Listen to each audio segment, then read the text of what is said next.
Fixe un testamento e estou moi tranquila. Ello estábamos pensando estos días, hablando con mi marido. Algún día tendré que hacerlo.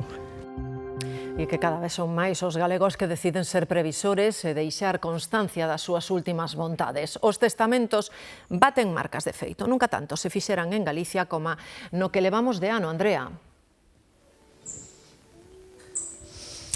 Si, efectivamente, aumentaron nun 21% dende o ano 2024 e, segundo os notarios galegos, notan sobre todo esta tendencia dende a pandemia. Creen que pode estar relacionada co carácter dos galegos e coa súa concepción sobre a vida e a morte. É un trámite sinxelo e económico que non nos vai custar máis de 40 ou 50 euros e que pode aforrarlles moitas dificultades aos herdeiros.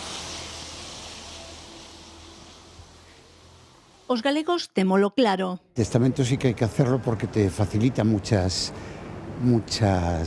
problemas posteriores. No que vai de anos, notarios de Galicia autorizaron case 28.000 testamentos, a cifra máis alta contabilizada nun primeiro trimestre do ano. Facer testamento non va asociado solamente á idea da morte, senón á idea de deixar ordenada a sucesión para de cara ao futuro.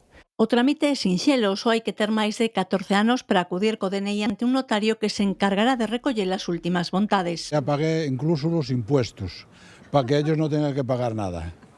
Cuando lo reciban, que lo reciban íntegro. O testamento teño feito, pero de poucas cousas que teño. Non son únicamente bens materiais o que legamos, tamén hai disposición sobre a custodia dos fillos menores e cada vez máis de mascotas. Tamén aumentan os testamentos dixitais. Hasta onde queren que sigan as redes sociales, os perfiles, de que maneira esa persona pode xestionar ese patrimonio, hai incluso patrimonio digital, non?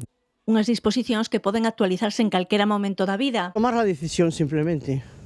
Es que hay que hacerlo, porque luego después, aunque yo solo tengo una hija, pero nunca se sabe lo que puede pasar. E que poden evitar moitos problemas no futuro.